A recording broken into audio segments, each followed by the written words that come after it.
ప్రార్థన చేయడానికే దమ్ము సరిపోవట్లే, నీకు ప్రార్థన చేయడానికే ధైర్యం సరిపోవట్లే, వాక్యం చదవడానికే నువ్వు సాహసించట్లే, వాక్యం చెప్పడానికే నువ్వు నోరు తెరవట్లే, క్రీస్తు కొరకే నిలబడానికే నీకు శక్తి సరిపోవట్లే అన్నప్పుడు ఆ ఎదుగుదలలో ఎంత కుంటుబడి ఉన్నావు అన్న చింతన నీళ్ళు లేకపోతే నువ్వు ఎలాగా సంఘం అవుతావు?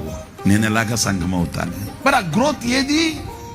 మిమ్మల్ని ఎక్కించాలని ఆశే, మిమ్మల్ని ప్రమోట్ చేయాలని ఆశే, మిమ్మల్ని ఉన్నత స్థానానికి తీసుకుని వెళ్ళి ఉన్నతంగా మిమ్మల్ని చూడాలని ఆశే. కానీ ఆ పరిపూర్ణమైన ఆ యోగ్యత కలిగిన ఆ స్థానానికి గ్రోత్, ఎదుగుదల, ఆ మార్పు లేకపోతే ఆ పురోగతి నిన్నటికి ఇవాళకి, గత సంవత్సరానికి ఇప్పటికి, గత కాలానికి ఇప్పటికి ఆ మార్పే కానీ ఆ అభివృద్ధి కానీ కనిపిస్తే కదా. అదే 3 ముక్కల ప్రార్థన, నీకు స్తోత్రం, నాకు ఆత్రం, ఆమేన్. ఇంకంతే. ఇంకెక్కువ చేస్తే పాపం అనుకుంటారంటే నాకు తెలియదు. ఎవరైనా మిమ్మల్ని నిలబెట్టి నీవు నమ్మిన దేవుడిని గురించి 4 మాటలు చెప్పమ్మా అని అన్నారనుకో, ఏం చెప్పగలవు?